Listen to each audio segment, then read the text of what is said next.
የከበረ ነጻነት መጽሐፍ በአገልጋይ ብሩክ ኃይለ ሚካኤል። ምዕራፍ 1 ኃጢአት የማይቆጠርበት ሰው። ገጽ 96። ርዕስ የብሉይ ኪዳን ሥርዓት ዓላማው ምንድን ነው? የአዳም ልጆች ከዲያብሎስ ስለ ራሳቸው የሚነገራቸውን የተሳሳተ ነገር በማመን ገዳዮች፣ አታላዮች፣ ተሳዳቢዎች፣ ስግብግቦች፣ አመንዝራዎች፣ ጨካኞች፣ ትዕቢተኞችና ከፍቅር እጅግ የራቁ ፍጥረቶች ሆኑ። እግዚአብሔር በዘፍጥረት ምዕራፍ 7 ላይ የመጀመሪያዎቹ ሰዎች እጅግ ክፉና ከተፈጠሩበት ዓላማ ርቀው የሄዱ በመሆናቸው አጠፋቸው። ይሁን እንጂ ከዚያ ጥፋት ባተረፋቸው የኖህ ቤተሰቦች ሕይወትን አስቀጠለ። ሆኖም በድጋሜ በዘፍጥረት ምዕራፍ 11 ላይ በትዕቢትና በክፋት የተሞሉ ሆነው ስላገኛቸው በምድር ሁሉ ላይ በተናቸው። በምድር ላይ የተበተነው እያንዳንዱ የሰው ዘር ከእግዚአብሔር ሕይወት የራቁ በመሆናቸው ክፉዎች ሆኑ። ሰዎች ከሕግ በታች ባሪያ በመሆናቸው በእግዚአብሔር ፊት ለመቆም ያስችለናል ብለው የሚያስቡትን ሥርዓትና ደንብ መስርተው ከእግዚአብሔር ጋር ለመመሳሰል መሞከር ጀመሩ። ይህ እግዚአብሔርን ለመምሰልና የእግዚአብሔርን ትኩረት ለመሳብ በተደራጀና በተቧደነ መልኩ የሚደረግ ውጫዊ ሥርዓት ሃይማኖት ይባላል። በምድር ላይ በተለያዩ ሰዎች የአእምሮ ስልት የተቀመሩ ሃይማኖቶች ሰውን ማጽደቅ አልቻሉም። ይህ ሃይማኖቶች ላይ ለዘመናት የተከሰተው የጽድቅ ድርቅ በሙሴ የተጀመረው የአይሁድ ሃይማኖትንም ያጠቃልል ነበር። እግዚአብሔር ሰውን በመልኩና በአምሳሉ ፈጥሮታል። ይህ መቼም ሊጠፋና ሊለወጥ የማይችል እውነት ነው። በቅንፍ ያዕቆብ መልእክት ምዕራፍ 3 ቁጥር 9። ምክንያቱም ሰው ይህንን ማንነት ያገኘው በእግዚአብሔር ባለጠግነት እንጂ በሥራ አልነበረም።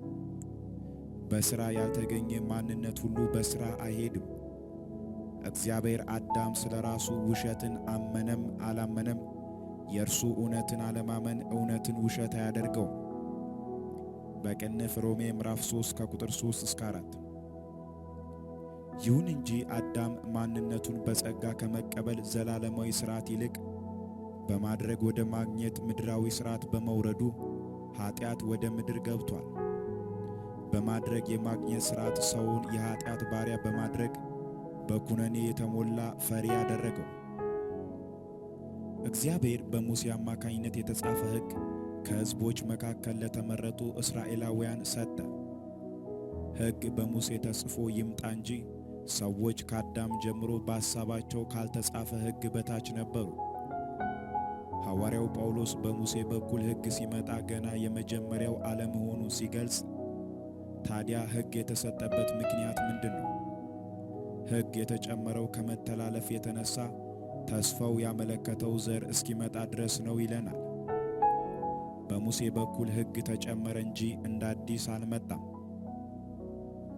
ኀጢአት በመጀመሪያ እውነትን በመጠራጠር ሲቀጥል በተገዛበት ሕግ ምክንያት የመጣ የተሳሳተ እኔነት ነው። ከኀጢአት የተነሳ በሰዎች ላይ ከመጀመሪያ ጀምሮ ሞት ሰልጥኖ ነበር። በቅንፍ ሮሜ ምዕራፍ 5 ቁጥር 14። የተጻፈ ሕግ በሌለበት ቦታ ሰው በእግዚአብሔር ፊት በኀጢአቱ አይቆጠርም። ነገር ግን ሞት በሰው ላይ መሰልጠኑ ኀጢአት መኖሩን ያስረዳናል። ሰዎች ሥጋውያን ስለሆኑ የተጻፈ ሕግ ባለመኖሩ ኀጢአት ውስጥ ሆነው ኀጢአት ውስጥ መሆናቸውንና ሞት የሰለጠነባቸው በኀጢአት ምክንያት እንደሆነ ማወቅ ተስኗቸው ነበር። ሞት የኀጢአት ደመወዝ እንደሆነ ኀጢአት በአእምሮአቸው የፈጠሩት በሥራ ለመጽደቅ የማመናቸው ውጤት እንደሆነ አያውቁም ነበር። ከዚህ የተነሳ እግዚአብሔር ሕግን በተደራጀ መልኩ በብዛት ሲሰጥ እንመለከታለን። የሕግ መሰጠት የሰው ሥርዓት እንጂ የእግዚአብሔር ዘላለማዊ ሐሳብ አይደለም። የሰው ሥርዓት ማለት በመጀመሪያ በሔዋን ውስጥ እባብ የከተተው በማድረግ የማግኘት ሥርዓት ነው። ብዙዎች መጽሐፍ ቅዱሳቸው ላይ የሚገኘው ብሉይ ኪዳን የሚለው አገላለጽ መጽሐፍ ቅዱስን ለሁለት ለመክፈልና ከፊት በኩል ለሚገኙ መጽሐፍቶች የተሰጠ ስም ይመስላቸዋል። እንዲያውም አንድ ተናጋሪውን የማላውቀው አባባል አለ። ብዙ ሰዎች በብሉይና በአዲስ ኪዳን መካከል ያለው ልዩነት የሚመስላቸው መካከላቸው ላይ ያለው አንድ ንጹሕ ነጭ ወረቀት ነው ብሎ ነበር። ብሉይ ማለት አሮጌ፣ ያረጀ ወይም ከጥቅም ውጭ የሆነ ማለት ነው። ኪዳን ማለት ስምምነት ወይም በሁለት ሰዎች መካከል የተገባ ቃል ማለት ነው። ብሉይ ኪዳን ማለት አሮጌ ስምምነት ወይም አሁን የማይሰራ ስምምነት ማለት ነው። ብሉይ ኪዳን በሙሴ አማካይነት በእግዚአብሔርና በእስራኤል ሕዝብ መካከል የተደረገ ስምምነት ነው። ብሉይ ኪዳን መሠረት ያደረገው ሕግ በመፈጸም ላይ ሲሆን በውስጡ 613 የተጻፉ ሕጎች አሉት። ከእነዚህ ሕጎች ውስጥ 365ቱ የሆነ ነገር እንዳይደረግ የሚከለክሉ ሲሆኑ 248ቱ ደግሞ የሆነ ነገር እንዲደረግ የሚያዙ ናቸው። ብሉይ ኪዳን በተሰጠው ሕግ መሠረት ለእግዚአብሔር ሰርቶ በእግዚአብሔር ተቀባይነት የማግኘት ሥርዓት ነው። ሰው እነዚህን ትእዛዞች ሙሉ በሙሉ ፈጽሞ ሲገኝ የእግዚአብሔርን በረከት ተካፋይ ይሆናል። እግዚአብሔር ሕጉ እንዲፈጸምለት ይፈልጋል። ሰዎች ደግሞ ሕጉን ሲፈጽሙ የእግዚአብሔርን በረከትና ሕይወት እንዲሰጣቸው ይፈልጋሉ። በብሉይ ኪዳን ሕግ መሠረት አንዱን ሕግ መጣስ ሁሉንም ከመጣስ ጋር እኩል ነው። ይህ የሆነው ሰዎች የሆነ ነገር አድርጌ ወደ እግዚአብሔር ማንነት እቀርባለሁ የሚለውን ከአዳም የወረሱትን ውሸት ሊሰራ የማይችል መሆኑን ይረዱ ዘንድ ነው። እግዚአብሔር ከሰው የራሱን ጽድቅ ወይም መልክ ይፈልጋል። አንድ ሰው ከሕጉ ሁሉን ፈጽሞ አንዱን ሲስት ያለ ምሕረት ኃጢአተኛ የሚባለው ለዚሁ ነው። ሕግ የተሰጠው ሰዎች ፈጽመውት እንዲጸድቁበት አይደለም። ሕግ የተሰጠበት ትክክለኛ ዓላማ ድነትን እንዲያመጣ አይደለም። ሕግ የተሰጠው ሕግን ፈጽመው ለመጽደቅ የሚጥሩ ሰዎች ይበልጥ ክፉ ነገሮች ውስጥ እንዲገቡና ከሕግ በታች ተገዢ በመሆናቸው ምክንያት በሞት ውስጥ እንዳሉ እንዲያውቁ ነበር። የሕግ መሰጠት የሰው ልጆችን ካሉበት የውሸት ባርነት ሕይወት በክርስቶስ ለማዳን እግዚአብሔር ካደረጋቸው ነገሮች አንዱ ነው።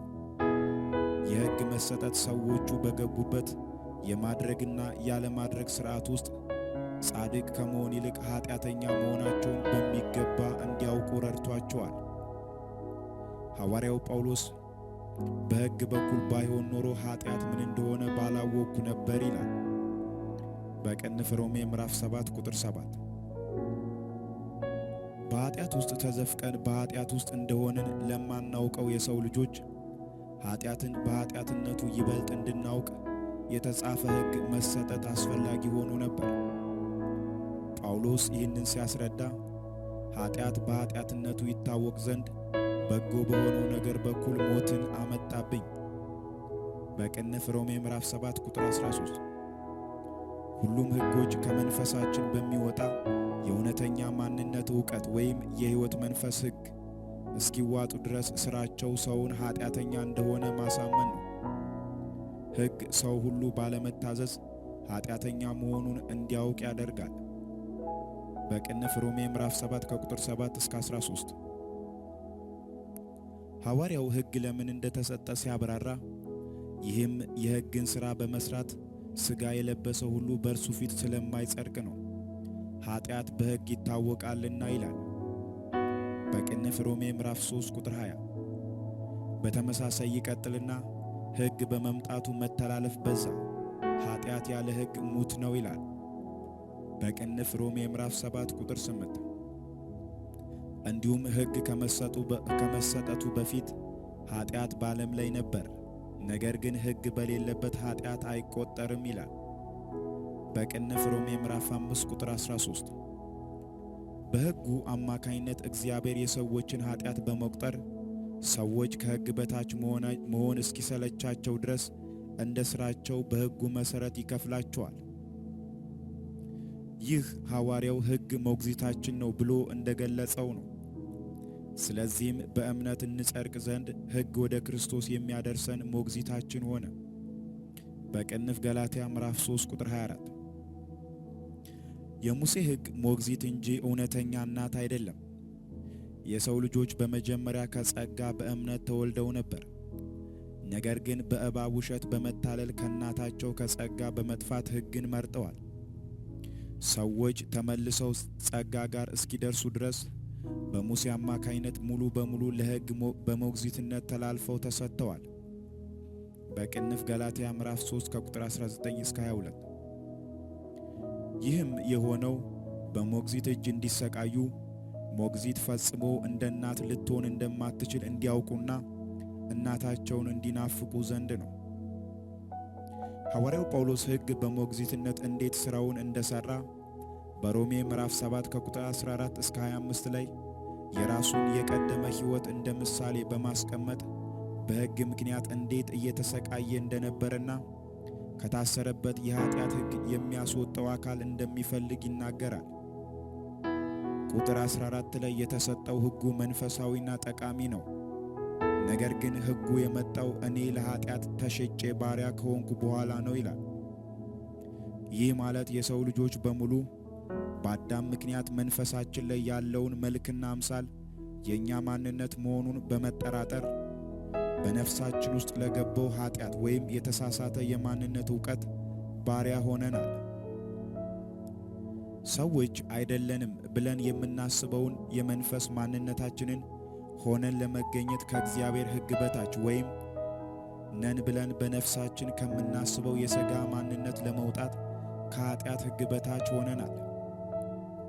የኀጢአት ሕግ ማለት በተሳሳተ እኔነታችን ወይም በኀጢአት ተፈጥሯችን ምክንያት በኑሯችን ላይ የሚታይ ክፉ ልምምድ ወይም ተግባር ማለት ነው። ኀጢአት በእርሱ ስር ያለን ማንኛውንም ሰው ያሰራል። ሥራ የኀጢአት ምልክት ነው። በቅንፍ ገላትያ ምዕራፍ 5 ቁጥር 19። ለምሳሌ ሐኪሞች አንድ ሰው በሽታ ሲይዘው ሰውየው ከሚያሳየው ምልክት ተነስተው በሽታው ምን እንደሆነ ያለ ምርመራ የሚያውቁበት ሁኔታ አለ። ይህንን ሊያውቁ የቻሉት የታመመው ሰው የሚያሳየው ምልክት የአንድ በሽታ ሕግ በመሆኑ ነው። በተመሳሳይ ኀጢአት ሕግ ወይም ምልክት አለው። ከኀጢአት በታች የሆነ ሰው ሁሉ ከምልክቱ በታች ለመሆን ተላልፎ ይሰጣል። በቅንፍ ሮሜ ምዕራፍ 5 ቁጥር 14። ሐዋርያው ጳውሎስ በሮሜ ምዕራፍ 7 ቁጥር 14 ላይ በአዳም ምክንያት ከትክክለኛው ማንነቴ ወይም ከመንፈሴ ተለይቼ ለኀጢአት ወይም ለተሳሳተ ማንነት የተሸጥኩ ሥጋዊ ነኝ ይላል።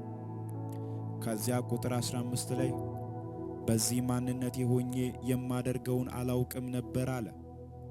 ይህንን ሲል ትክክለኛ ነው ብዬ ያመንኩትን ሁሉ ኀጢአት ወይም የተሳሳተ ማንነት ቢሆንም እኔ ግን ኀጢአትን በኀጢአትነቱ አላውቅም ነበር እያለ ነው። የሙሴ ሕግ እስኪመጣ ድረስ እስከሚመጣ ድረስ ሔዋን ፍሬን ስትበላና ባሏን ስታበላ በቅንፍ ዘፍጥረት ምዕራፍ 3 አዳም በሚስቱ ላይ ጥፋቱን ሲያላክክ በቅንፍ ዘፍጥረት ምዕራፍ 3 ቃየን አቤልን ሲገድል በቅንፍ ዘፍጥረት ምዕራፍ 4 የእግዚአብሔር ልጆች ከሰዎች ሴት ልጆች ጋር ሲጋቡና ሰዎች ሁሉ አመፀኛ ሲሆኑ በቅንፍ ዘፍጥረት ምዕራፍ 6 ኖህ ራቁቱን እስኪሆን ድረስ ወይን ሲጠጣ በቅንፍ ዘፍጥረት ምዕራፍ 9 ሰዎች ለስማቸው ማስጠሪያ ረዥም ሕንፃ ሲገነቡ በቅንፍ ዘፍጥረት ምዕራፍ 11 አብርሃም ሚስቱን እህቴ ናት ሲል በቅንፍ ዘፍጥረት ምዕራፍ 12 ሎጥ ኑሮውን ክፉ ከሆኑ ሶዶማውያን ጋር ለማድረግ ሲወስን በቅንፍ ዘፍጥረት ምዕራፍ 13 ሳራ ባሏን ከሠራተኛዋ ጋር እንዲተኛ ስትመክረው በቅንፍ ዘፍጥረት ምዕራፍ 16 እና ሌሎች ብዙ ተግባራትን ሲያደርጉ ድርጊታቸው ከኀጢአት የመጣ ባርነት እንደሆነ አያውቁም ነበር። የሰው ልጆች ከኀጢአት ሕግ በታች እየተገዙ ሳሉ እግዚአብሔር ሌላ ሕግ ለእስራኤላውያን ሰጣቸው። እስራኤላውያን የሰው ዘሮችን በሙሉ የገቡበትን መንፈሳዊ ቀውስ ይረዱ ዘንድ ጥላ ለመሆን በእግዚአብሔር የተመረጡ ሕዝቦች ናቸው። የተሰጠው ሕግ የእግዚአብሔር ሕግ የሚባል ሲሆን ከእውነተኛው ማንነታቸው ጋር የሚመሳሰል ሕግ ነው። በቅንፍ ሮሜ ምዕራፍ 7 ቁጥር 12፣ ሮሜ ምዕራፍ 7 ቁጥር 14። ሁለቱ ሕጎች ፍጹም ተቃራኒ ናቸው። የኃጢአት ሕግ የተሳሳተ እኔነት ላይ የተመሠረተ ሲሆን የእግዚአብሔር ሕግ ግን እውነተኛ ማንነታቸው ላይ የተመሠረተ ነው። አንድ የሚያደርጋቸው ሁለቱም በራስ ጥረት እንዲደረጉ ይጠይቃሉ። የእግዚአብሔር ሕግ መንፈሳዊ በመሆኑ በሙላት ከተፈጸመ ሰውን ነፃ ያወጣል። በቅንፍ ሮሜ ምዕራፍ 10 ቁጥር 5። ነገር ግን ቀድሞ ከወደቅንበት የኃጢአት ሕግ የተነሳ ሊፈጸምና ጽድቅን ሊያመጣልን እንደማይችል ግልጽ ነው። በቅንፍ ሮሜ ምዕራፍ 3 ቁጥር 20። የሕጉ የመጀመሪያው ዓላማ ሰዎች ሕግን ፈጽመው ጻድቅ ለመሆን በሚያደርጉት ጥረት ውስጥ ኃጢአተኛ እንደሆኑ ይበልጥ እንዲያውቁ ነው። በቅንፍ ሮሜ ምዕራፍ 5 ቁጥር 20። ለሚወድቅ ሰው በሚትረፈረፍለት ጸጋ ውስጥ በራሱ ጥረት ጽድቅን እንደማያገኝ ይገልጣል። በሕግ ሥራ ጽድቅን ፈላጊውንም ከከንቱ ልፋቱ እንዲታቀብ ያደርጋል። የሕጉ ሁለተኛ ዓላማ ኃጢአትን መግለጥ ነው። በቅንፍ ሮሜ ምዕራፍ 3 ቁጥር 20። ሰዎች ከአዳም ጀምሮ እስከ ሙሴ ድረስ ኃጢአትን እንደ ትክክለኛ ማንነታቸው እየኖሩ ነበር። የእግዚአብሔር ሕግ የትክክለኛው ማንነታቸው ነጸብራቅ በመሆኑ ቀድሞ ሰው እየገዛ ያለው ኃጢአት ወይም የተሳሳተ እኔነት በኃጢአትነቱ ወይም እንደ ተሳሳተ እኔነት እንዲታወቅ ያደርጋል። በቅንፍ ሮሜ ምዕራፍ 7 ቁጥር 13፣ ሮሜ ምዕራፍ 3 ቁጥር 20። ሐዋርያው ጳውሎስ ትክክለኛውን መልክ የሚገልጠው በሙሴ አማካኝነት የተሰጠው ሕግና አሁን ባሪያ ሆኖ እየኖረበት ያለው በአዳም ምክንያት የገባበት የኃጢአት ሕግ በእርሱ ውስጥ ግጭት እያደረጉ እንደሆነ ይናገራል። በቅንፍ ሮሜ ምዕራፍ 7 ቁጥር 23፣ ገላትያ ምዕራፍ 5 ቁጥር 17። የእግዚአብሔር ሕግ የውስጥ ማንነቱ ገላጭ ሆኖ ለአእምሮ በመነበብ የሚነገር ፊደል በመሆኑ ሲሰሙት ደስ ያሰኛል። በቅንፍ ሮሜ ምዕራፍ 7 ቁጥር 22። ነገር ግን በቅድሚያ የኃጢአት ባሪያ በመሆኑ የእግዚአብሔርን ሕግ እንዳያደርግ የኃጢአት ሕግ በቁጥጥር ውስጥ አድርጎታል። በቅንፍ ሮሜ ምዕራፍ 7 ቁጥር 18። ይህ የሐዋርያው ጳውሎስ ወይም ሳውል ብቻ ሳይሆን ከመስቀሉ በፊት ያሉ የመላው እስራኤላውያን የሚኖሩት ኑሮ ነው። እስራኤላውያን ሕጉን ያለማቋረጥ ለረጅም ሰዓት ይሰማሉ፣ አሚን ይላሉ፣ ይሰግዳሉ። ነገር ግን ሊፈጽሙት አልቻሉም ነበር። ምክንያቱም የእግዚአብሔር ሕግ ከመምጣቱ በፊት ሰዎች ለኃጢአት ተሸጠው የኃጢአት ሕግ ባሪያ ሆነዋል።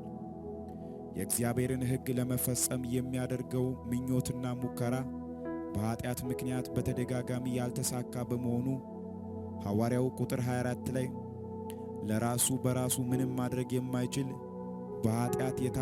በኃጢአት ሕግ የታሰረ ወይም ጎስቋላ እንደሆነ በማመን የሚያድነው አንድ አካል እንዲመጣ መጠበቅ እንደጀመረ ይነግረናል። ከላይ ያወራሁትን በቀላሉ ለመረዳት አስቸጋሪ እንደሚሆን እገምታለሁ። በመሆኑም የሮሜ ምዕራፍ 7ን እውነት ቀለል ባለ ምሳሌ ልደግምልህ እወዳለሁ።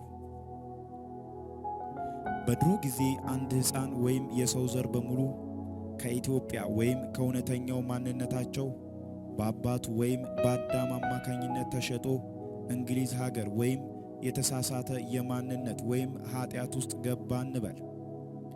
ልጁ ራሱን ሲያውቅ ጥቁር በመሆኑ እንግሊዝ ውስጥ ራሱን ያገኘው የእንግሊዝ ባሪያ ሆኖ ነው። ልጁ እየኖረ ያለው ሕይወት የባርነት ሕይወት እንደሆነ፣ ነፃ ሆኖ መኖር እንደሚችልና የራሱ ሀገር እንዳለው አያውቅም ነበር። ባርነቱ ትክክለኛ ማንነቱ ይመስለው ነበር።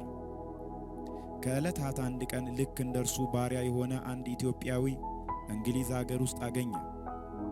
በመልካም አጋጣሚም ይሄኛው ሰው ባሪያ ቢሆንም ስለ ኢትዮጵያዊነቱ በቂ ዕውቀት ነበረው። ይህ ሰውም በልጅነቱ ወደ እንግሊዝ የመጣውን ሰው እንግሊዛዊ እንዳልሆነ፣ ኢትዮጵያዊ እንደሆነ፣ የራሱ ቋንቋ እንዳለው፣ ኢትዮጵያ ሄዶ ቢኖር አሁን የሚኖረው አይነት ሕይወት እንደማይኖር፣ ከባድ ሥራዎችን እንደማይሠራና ኢትዮጵያ ውስጥ ያለውን ሌሎች ድንቅ ነገሮች በመንገር ከቻለ እንዲያመልጥም አበረታታው። ይህ ሰው በተነገረው እውነተኛ ማንነቱና ትክክለኛ ማንነቱ ውስጥ ያለውን ነፃነት በመስማቱ ደስ አለው። ይሁን እንጂ ወደ እንግሊዝ የመጣው ተሸጦ በመሆኑ መውጣት አልቻለም ነበር።